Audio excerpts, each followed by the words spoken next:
Très chers téléspectateurs, la promotion de la jeunesse, comment faire évoluer la jeunesse à Kinshasa et partout en République démocratique du Congo. Nous sommes très contents de venir partout où vous nous suivez pour votre nouveau numéro du magazine Genre et Volontariat. Et là, nous recevons l'ONG GENA avec le président Pichou Bomenga qui va nous parler de cette structure et de leur approche par rapport à la prise en charge de la jeunesse. Sans plus tarder, je vais vous présenter mon intervenant du jour. Bonjour Monsieur le Président. Bonjour. Comment allez-vous? Je vais bien, merci. C'est pour nous un réel plaisir de vous recevoir pour la première fois sur ce plateau de Genre et Volontariat. Merci de répondre à notre invitation. D'entrée de jeu, pouvez-vous nous présenter l'ONG GENA? Je voudrais d'abord vous dire merci pour l'invitation. L'ONG, en fait, GENA, c'est le sigle de la grande dénomination Jeunes et Nations. GENA, en fait, est une organisation non gouvernementale qui vise la promotion de la jeunesse congolaise au sein et au service de sa nation. L'idée, c'est de constituer un cadre de réflexion, d'échange et de solidarité des jeunes, leur permettant non seulement de l'autoprise en charge sur le plan économique et socio-culturel, mais aussi le développement d'une conscience d'appartenir à une nation dont ils se doivent d'aimer et de servir. C'est que d'aucuns appellent le patriotisme. Donc, il y a deux défis à relever au niveau de GENA.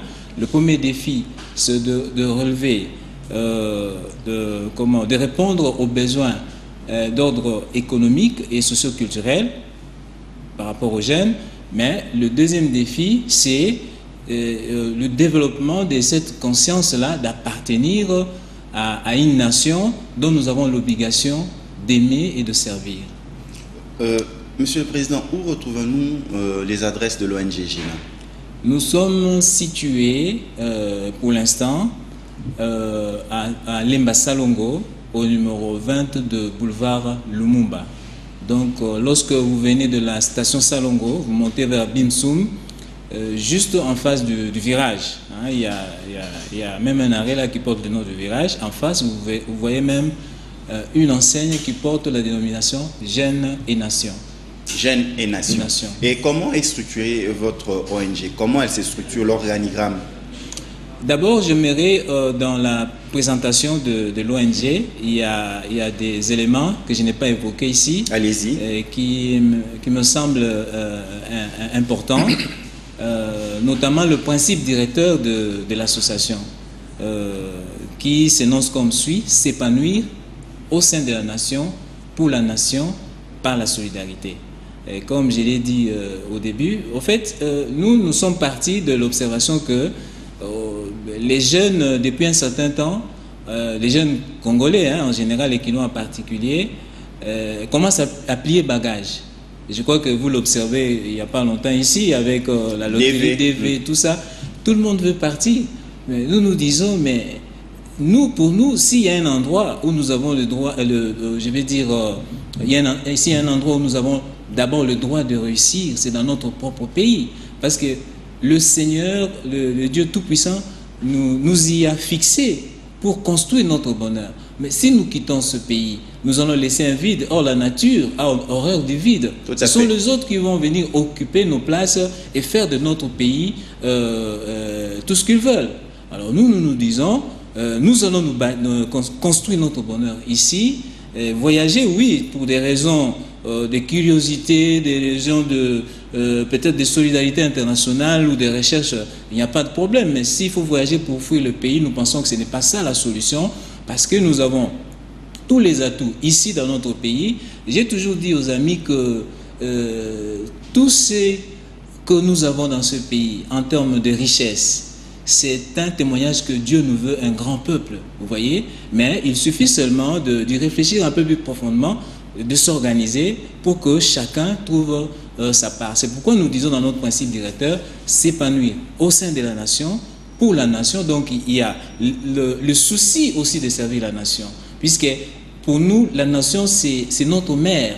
La nation c'est c'est quelque chose de précieux, comme je viens de le dire, dont nous avons l'obligation de protéger et de servir. Mais attention, il y a une magie. Nous avons déjà trouvé le secret d'arriver au succès par rapport à nos objectifs. Le secret, c'est la solidarité. Donc, nous avons la possibilité d'atteindre nos objectifs par la magie de la solidarité. Nous créons une synergie des jeunes, synergie des ressources qui nous permettent de mettre en commun nos difficultés, nos propositions de solutions et tout ce qui est nécessaire pour pouvoir diminuer ou alléger les efforts à fournir, et ça nous permet d'atteindre facilement les objectifs dont nous nous sommes assignés. Ensemble avec les téléspectateurs, nous aimerions comprendre comment définissez-vous la solidarité au niveau de jeunes. Comment comprendre cela? La solidarité est moi je dirais, est une exigence existentielle, objective plutôt, de chacun et de tous. La solidarité, c'est une mise en commun. Qu'est-ce que l'on met en commun? On met en commun nos regards sur l'univers, sur l'homme.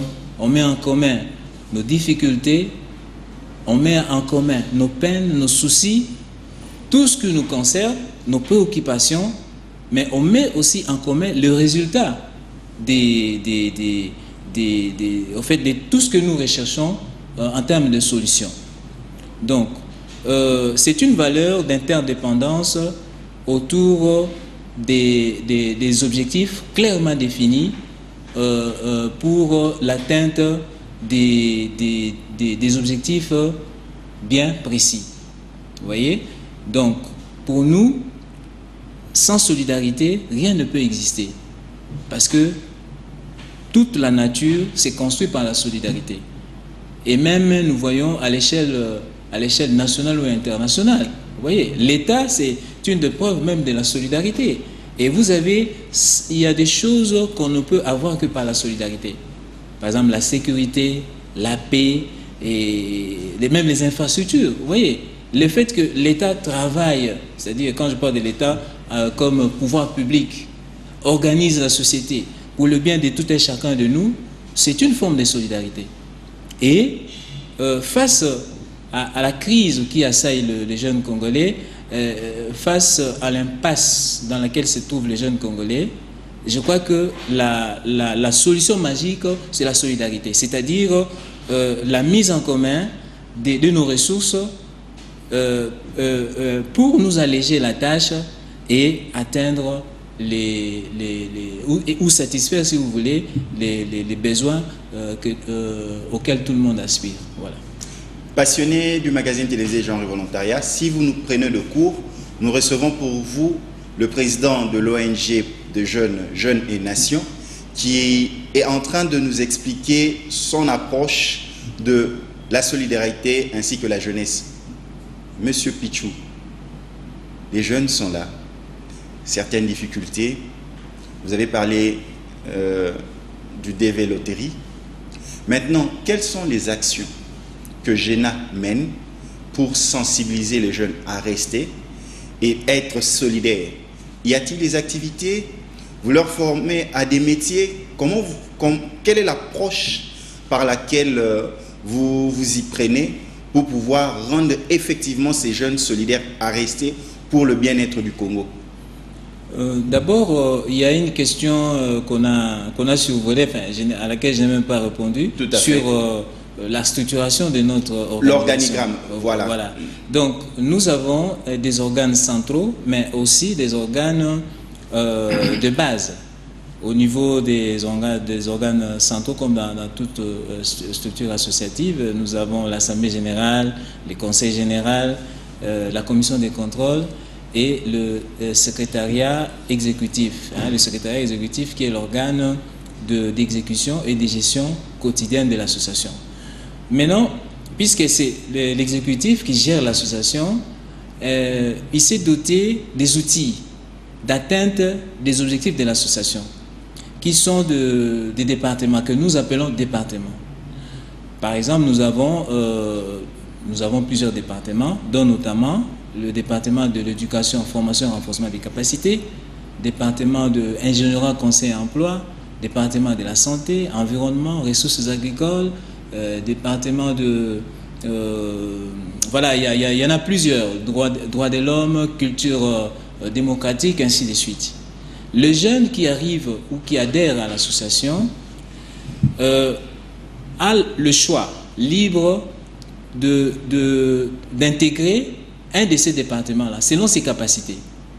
Et dans chaque département, nous avons un responsable qui, avec ses collaborateurs, réfléchissent. Nous avons dit au départ que nos valeurs, c'est notamment la réflexion. Ils réfléchissent sur des idées pour émettre des projets. Des projets élaborés pour lesquels on cherche des financements. Alors, de façon beaucoup plus concrète, je vais dire que dans, chaque département a des projets. Mais jusque-là, en termes d'encadrement, nous avons plus produit le département de l'éducation, formation et renforcement des capacités qui organise des séminaires ateliers. Nous avons des séminaires ateliers. Dernièrement, par exemple, on a eu plusieurs séminaires ateliers autour de thèmes comme entrepreneuriat, comme connaître mon pays en cadre d'échange, vous voyez, la connaissance du pays en termes de ses ressources, en termes de ses ressources naturelles et historiques. C'était un séminaire très intéressant. Nous organisons aussi des activités pour le renforcement des capacités. Par exemple, dernièrement, on a eu un séminaire atelier sur la gestion des institutions publiques et associations privées. Donc, à part l'aspect éducation, formation et renforcement des capacités, nous avons aussi l'aspect apprentissage. On a par exemple organisé une formation en technique agricole où on a formé en collaboration avec un des partenaires, on a formé des agriculteurs indépendants. Vous voyez?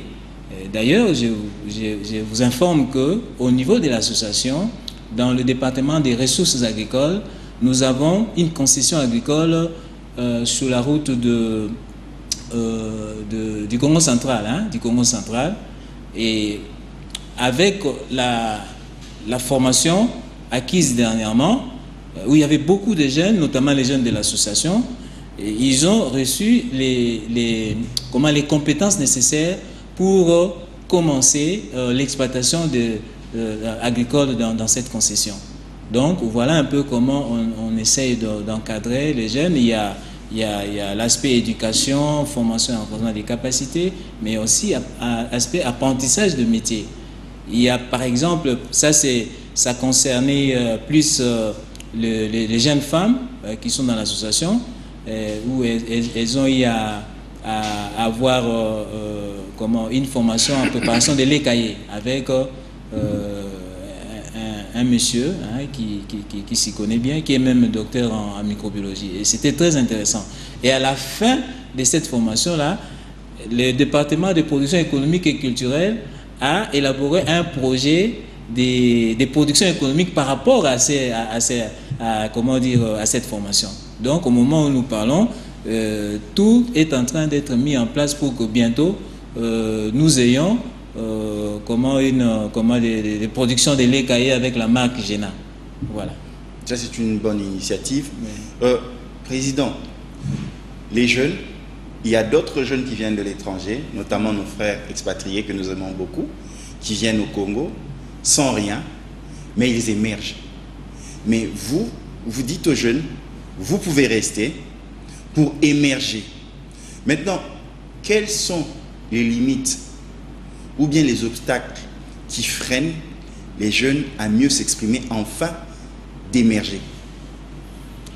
Les obstacles, il y en a plusieurs, surtout dans le contexte de notre pays, vous voyez, où on a comme l'impression que tout n'est pas encore bien structuré. Et les obstacles, il y en a plusieurs. Par exemple, vous avez au niveau, on peut dire qu'il n'y a pas des structures d'encadrement de la jeunesse. Ça peut exister de non, ça existe. Je sais qu'il y a un ministère de la jeunesse, sport et loisirs qui existe, qui a même déjà une politique, qui s'est déjà doté d'une politique nationale de la jeunesse. Mais vous voyez, mais elle est encore en train de enfin, le ministère, je veux dire, est encore en train de se chercher. Et pendant ce temps, les jeunes sont en difficulté. Vous voyez, donc c'est ce genre d'obstacle parce que nous estimons que c'est d'abord l'État qui a je vais dire, l'obligation, d'ailleurs c'est constitutionnel, de protéger la jeunesse, d'assurer la promotion de la jeunesse par rapport à toutes ces aspirations. Donc il y a d'abord ça. Bon, au niveau de la famille, par exemple, vous voyez, il y a aussi beaucoup d'obstacles. Les parents aujourd'hui sont en difficulté. Ils ne peuvent pas assurer l'éducation des enfants comme par le passé. Et quand je parle de l'éducation, je vois l'éducation formelle, l'éducation informelle et non formelle. Et ça, c'est un problème. Les difficultés sont énormes. Donc, nous sommes au niveau de la débrouillardise. Donc, je ne peux que me limiter à ce niveau, même si, quelque part, les obstacles peuvent être constitués des jeunes eux-mêmes qui, des fois, tombent dans le désespoir. Vous voyez, parce que nous, dans notre philosophie, nous disons que si on ne peut pas nous aider, nous faisons de notre mieux pour nous aider. Parce que quelque part, nous estimons que nous avons toujours les possibilités de trouver une brèche quelque part pour nous en sortir. Mais si l'État était impliqué correctement, en mettant les moyens nécessaires à la jeunesse, hein, dans tous les niveaux des préoccupations qui la concernent, si l'État pouvait mieux s'occuper des parents, on aurait l'essentiel pour que les jeunes trouvent moins d'obstacles, puisque les obstacles, ça ne manquera pas. Mais je crois qu'il y aurait un allègement pour permettre aux jeunes de pouvoir avancer beaucoup plus facilement. Je prends l'aspect jeune et obstacle. Donc, le jeune est lui-même son propre obstacle. Oui. Donc, comment susciter à la jeunesse cet esprit d'entrepreneuriat? Donc, de me dire non, voici, je peux partir de rien et créer quelque chose. Avoir une cabine téléphonique, commencer avec une petite activité. Parce que vous avez parlé de comment fabriquer des laits caillés. Oui. On ne parle de rien, ça ne demande pas beaucoup en termes de fonds financiers. Mais pourquoi ce jeune-là reste bras croisés? Que fait l'ONG GENA par rapport à ces jeunes-là qui sont bras croisés? Un jeune qui te dit que non, moi je ne peux pas faire le chant, je suis de la cité, le chant c'est pas pour moi, c'est pour ceux qui viennent du village. Mais tandis que quand nous allons dans des checkpoints partout, dans les stations de bus où proviennent les biens des retraites agricoles, nous sommes en train de voir des jeunes comme nous, venant du Congo central, venant, l'ancienne Bandundu, il est jeune, il fait ses études, mais il a ses sacs de cossettes de manioc, il vient vendre fièrement, et après il repart, et il a son petit fonds. Mais qu'est-ce qui se passe? Pourquoi le jeune lui-même ne se donne pas cette capacité à réussir? Que dit GENA par rapport à cela? Bon, nous disons que c'est un problème d'ignorance. C'est pourquoi il faut donner la bonne information à la jeunesse. Et vous avez au niveau, par exemple, de notre association, chaque mois, nous avons, évidemment, nous avons plusieurs projections en termes de séminaires ateliers. Mais, en tout cas, chaque mois, il y a déjà un thème qui est un thème vedette, qui est intitulé Solidarité, porte d'ouverture de la réussite des jeunes Congolais. Donc, au niveau de l'association, chaque mois, il y a un séminaire atelier prévu autour de ces thèmes-là. Solidarité, porte d'ouverture de la réussite des jeunes Congolais. Où on apprend aux jeunes comment s'en sortir à partir de rien. Donc, il faut des astuces. Donc, nous disons qu'il y a un problème d'ignorance, mais comment partir, puisque vous avez demandé comment partir de rien. Mais en prenant d'abord conscience qu'un homme est créé pour être productif. Donc, Dieu ne nous a pas créés pour rester, se plaindre, je sais pas moi. Il y a des fois même où on réfléchit, mais il ne suffit pas de rester réfléchir. Il suffit de poser des actions, il suffit d'agir. Vous voyez, nous, ce qui nous intéresse dans GENA, c'est l'action. Vous voyez, parce que nous disons, vous pouvez critiquer, dénoncer, mais ça va aboutir à quoi? Donc, il faut d'abord prendre conscience que nous sommes appelés à faire quelque chose, à être productifs. Vous pouvez, il y a beaucoup de problèmes dans notre société. Vous savez, il faut observer. Et à partir des problèmes, on peut s'inspirer d'idées pour émettre un projet, structurer un projet. Si vous n'en avez pas beaucoup de capacités, vous pouvez contacter des gens beaucoup plus avancés en la matière qui peuvent vous aider. Soit adhérer, intégrer des associations comme la nôtre, là, GENA, où vous avez des départements, par exemple, ingénierie, conseil et emploi, qui peuvent vous encadrer, vous accompagner dans l'élaboration d'un projet beaucoup plus structuré, pouvant vous aider à entreprendre dans votre vision. Donc, je me dis, il y a toujours moyen de faire quelque chose. Il y a des jeunes, par exemple, qui ont du talent. Il y en a qui chantent bien. Il y en a qui font du sport. Vous voyez, c'est question d'avoir une vision dans ce que l'on fait, d'accepter des fois de commencer petit, dans la fermeté, je vais dire, dans l'entêtement, vous voyez, dans l'entêtement, dans ce que l'on fait, on peut arriver à atteindre le haut de l'échelle. Donc moi j'ai dit aux jeunes, rester dans l'oisiveté, ce n'est pas bon. Dieu nous a créés pour être productifs. Vous pouvez produire, si vous ne pouvez pas vous lancer seul, vous avez la possibilité d'associer les autres qui peuvent enrichir votre idée, qui peuvent aussi financer votre projet. Donc il y a toujours moyen de faire quelque chose. Autrement, cherchez des associations, puisque nous combattons l'isolement. Cherchez des associations où dans la solidarité, vous pouvez vous compléter et petit à petit construire votre bonheur. Voilà. Tout à fait. Nous saluons John Titenge qui nous salue. John, tu peux nous attendre. Président,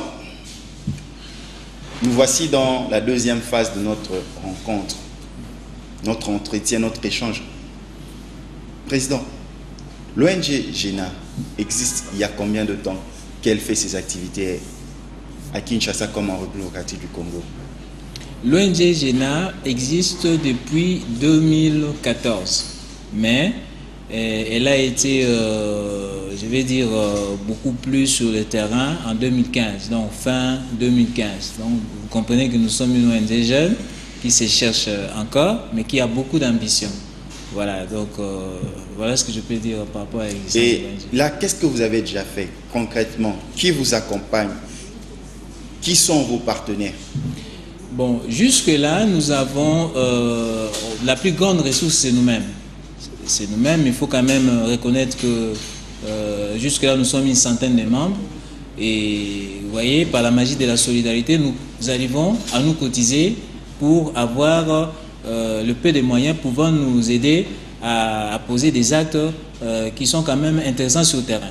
Donc ça, c'est la première ressource, c'est nous-mêmes. Deuxièmement, nous avons constitué un comité des mentors, hein, des professeurs d'université, dont notamment, si vous voulez que je peux citer, bon, allez-y. Le professeur Gabriel Chikoukou, qui nous accompagne voilà, sur le plan moral et sur beaucoup d'autres plans aussi. Et ça constitue pour nous des éléments d'efficacité et d'expérience, vous voyez. Et donc, voilà, on peut dire qu'il y a un comité de soutien ou des membres d'honneur. Jusque-là, c'est sur le plan moral et le plan logistique, je vais dire aussi. Quelles sont les perspectives d'avenir de l'ONG GENA? Par rapport aux perspectives d'avenir, nous voulons vraiment nous professionnaliser. Nous voulons que l'ONG GENA devienne une référence dans ces pays en matière d'encadrement et de promotion de la jeunesse congolaise. Nous voulons vraiment devenir un cadre sérieux. Puisque vous savez, dans notre pays, moi je n'ai pas la prétention de dire que nous sommes la seule organisation dans le domaine de la jeunesse, mais seulement nous voulons relever le défi d'une ONG sérieuse, vous voyez, où vous avez des gens sincères qui travaillent vraiment de façon désintéressée pour la promotion de la jeunesse congolaise. Donc c'est ça, il faut la professionnalisation, il faut acquérir des compétences. Je vous ai cité plusieurs départements qui appellent des compétences. Et pourquoi pas devenir un jour consultant du gouvernement, consultant des autres organisations internationales, comme on a vu dans des parlements des ONG qui avaient commencé comme des ONG locales et qui sont devenues internationales. Vous voyez, donc ça, ce sont nos ambitions. Et vous savez, dans nos objectifs, dans un de nos objectifs, nous combattons la précarité, la pauvreté, la sexualité irresponsable et les antivaleurs sous toutes leurs formes parmi les jeunes. Donc, nous rêvons cela, qu'un jour, les jeunes Congolais puissent vraiment s'élever par rapport aux valeurs et que les jeunes Congolais puissent retrouver la dignité et le respect qui lui est dû, hein, en tant qu'être humain, mais aussi en tant que le centre du développement. Vous voyez, vous savez, je ne vois pas une seule nation qui s'élève au-dessus du niveau de sa jeunesse. Si nous nous préoccupons de la jeunesse, je crois que tout le monde le sait, mais ici, l'occasion de le répéter, parce que nous pensons que une jeunesse dans l'impasse est un pays dans l'impasse. Vous ne pouvez pas prétendre au développement d'une nation avec une jeunesse dans l'impasse. Donc, il faut investir dans la jeunesse, il faut tout faire dans la jeunesse, parce que je crois que c'est le seul moyen de développer une nation, le seul moyen d'assurer l'avenir de notre progéniture. Quelle est l'approche genre retrouvons-nous dans GENA? Quelle est la place de la jeune fille ainsi que de la femme dans votre structure? La jeune fille, d'ailleurs je vais vous dire une chose qui va peut-être vous étonner. L'organisation de GENA ainsi que son fonctionnement sont fondés sur des concepts qui sont égalitaires. Donc nous, au niveau de GENA, nous ne regardons pas la femme comme un être inférieur. Vous voyez, d'ailleurs, vous savez que notre constitution garantit la parité, hommes et femmes. Alors, en fait, ça peut paraître bizarre, mais nous disons que la jeune femme qui arrive trouve une organisation égalitaire, où on donne la chance à tout le monde, selon ses capacités, à pouvoir émerger ou à s'exprimer. Mais évidemment, d'ailleurs, je vais vous dire que notre département de la santé est dirigé par une femme qui est médecin. Le département de production économique et culturelle, également dirigé par une femme qui est économiste, vous voyez. Donc, nous ne créons pas des complexes dans la femme qui arrive, qui se voit petite, et vous voyez, parce qu'il faut créer des structures beaucoup plus spéciales aux femmes. Non, non, non, nous disons que la femme est un être humain comme nous, elle a des capacités, mais seulement Dieu nous a créés différents. Chacun doit être conscient des différences, hein, qui sont évidentes par rapport à l'autre sexe. Je vais seulement souligner une chose, c'est que au niveau par exemple des départements, par exemple le département de l'éducation, formation, renforcement des capacités, nous avons un programme que nous sommes en train d'élaborer sur les jeunes filles mères. Vous voyez, les filles qui sont devenues mères sans être mariées. Il y a un programme, on est dessus, on élabore pour voir comment encadrer cette catégorie des jeunes filles. Vous voyez, donc il y a de temps en temps des programmes spécifiques aux femmes qui sont pilotés par les femmes elles-mêmes. Vous voyez, par exemple, dernièrement, on a eu un séminaire atelier sur la sexualité responsable.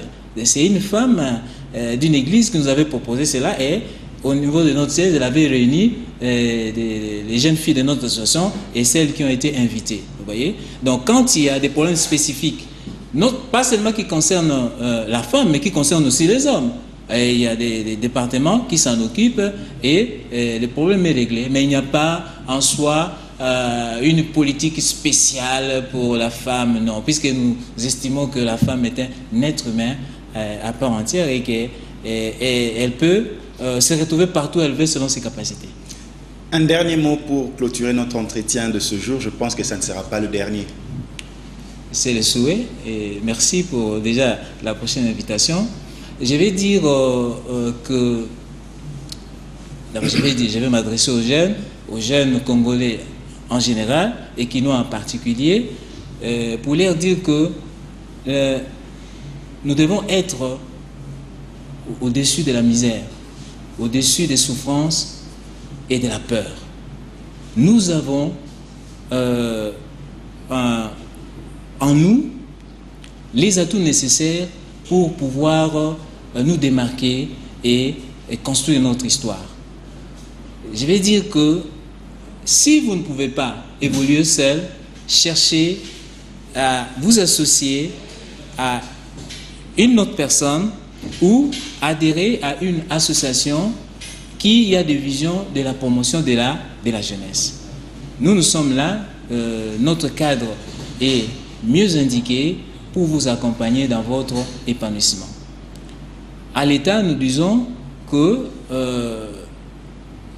c'est à lui qu'incombe la responsabilité d'assurer la promotion de la jeunesse. Nous ne sommes que, je vais dire, comment je vais dire ça, appui. Vous voyez, ce que nous faisons, le principal acteur, c'est l'État. Nous ne sommes qu'appui. Donc, nous encourageons notre gouvernement à pouvoir s'investir davantage dans la promotion de la jeunesse congolaise. Et aux éventuels partenaires, nous disons que nous avons dans nos départements beaucoup de projets. En tout cas, chacun de nos départements a des projets de formation, de renforcement des capacités, surtout de développement de la culture de solidarité. Parce que nous avons comme l'impression que, peut-être dans une autre émission, on va beaucoup plus nous apaisantir sur le thème solidarité. On a comme l'impression que nous n'avons pas la culture solidaire. Il y a une forme de solidarité qui est passive dans notre pays. Solidarité des résistants. Vous savez, le Congolais, lorsque il est menacé par la mort, par la calamité, vous savez, quand il y a des deuils dans nos familles, vous voyez les Congolais ensemble. Mais nous ne voyons pas une solidarité de conquête, où les gens se retrouvent pour réfléchir sur les perspectives d'avenir, pour réfléchir sur comment anticiper les dangers, vous voyez. Donc, nous pensons que les gens qui ont des bénévoles, bien sûr, des gens qui ont des moyens, tous les moyens, nous pensons qu'ils sont les bienvenus au sein de notre association pour qu'ensemble, nous voyons comment nous pouvons constituer un cadre efficace de solidarité, surtout parmi les jeunes. Je crois que tout le monde en tirera parti. Très chers téléspectateurs, nous sommes très heureux de savoir que vous nous avez suivis de partout, sur le bouquet internationaux, sur Internet, ainsi que dans votre chaîne Le Reflet de Kinshasa, Kin 24 Télévision. Un grand merci à Berry Mukokila qui nous a suivis. Merci au président de GENA qui est venu nous rendre visite. Merci à John Titenge. Merci à l'honorable Clément Zao qui ne cesse de nous soutenir. Merci à Grady qui a monté le magazine. Merci à toute l'équipe qui est là. Ils sont pleins, je les salue. Merci, à la prochaine. Ciao, on peut se lever. Je salue.